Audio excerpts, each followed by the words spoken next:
Hello, my name is Victoria Velasco. I am the president of the Stevens Alumni Association of Stevens Institute of Technology. And today we've gathered two of our alumni to discuss the ever-evolving and fast-evolving engineering industry and the future of engineering education. We are with Stephanie Farrell, president of the American Society for Engineering Education, and a professor and founding chair of the Department of Experiential Engineering Education at Rowan University. And Mike Murphy, president of the European Society for Engineering Education, an academic registrar, and director of academic affairs, digital and learning transformation at Technological University Dublin.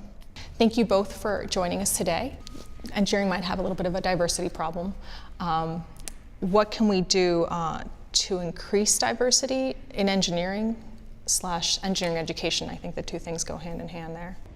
There's pretty good agreement that we need to get people excited. We need to get kids excited early on. We're losing them, before they even make decisions about what to study in college. So back in the middle school, 6th, 7th, 8th grade type time frame, we really need to do a good job at getting them excited about engineering as a field that solves big problems that face society, that they can be a part of that. So we need to get them into engineering, and then we need to keep them into engineering, and that's a challenge too.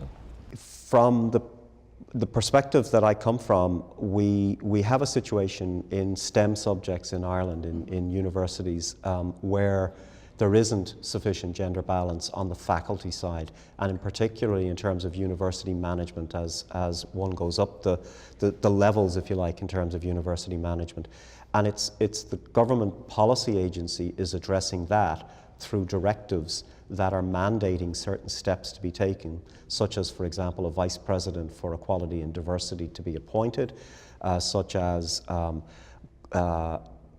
mechanisms to try and ensure that there is promotion and tenure, or rather that promotion and tenure is equally applied for women as well as for men. So there are concrete steps that can be taken, if you like, at a policy and support level. And that's on the faculty side. On the recruitment, on the student recruitment side, we definitely need more in terms of role models, in terms of outreach to the community.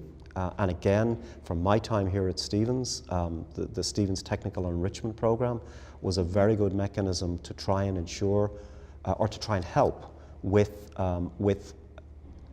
ensuring the success of students coming from disadvantaged backgrounds within the higher education sphere. So what can the typical educator do in his or her classroom to help with the diversity issue? A lot of things.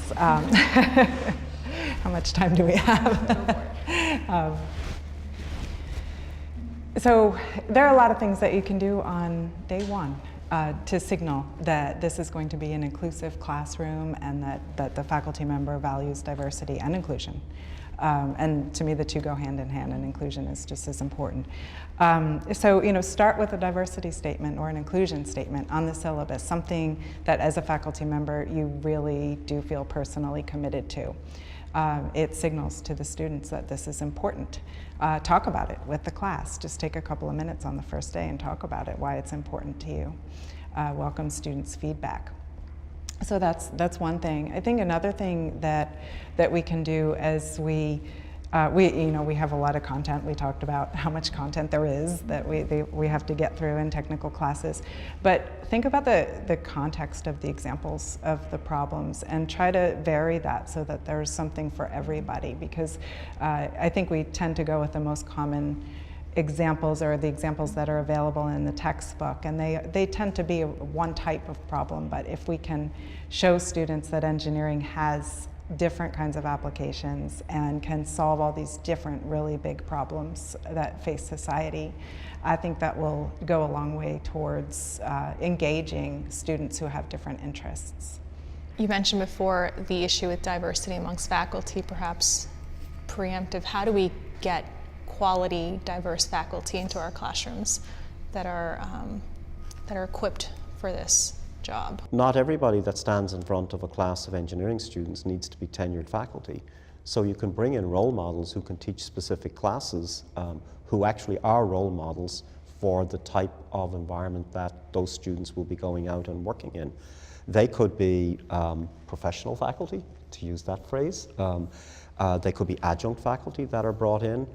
They don't have to be, if you like, the leading researchers within the university, but you're bringing them in for a specific reason to teach students either a particular subject or in a particular environment. Stephanie and Mike, thank you so much for joining us today.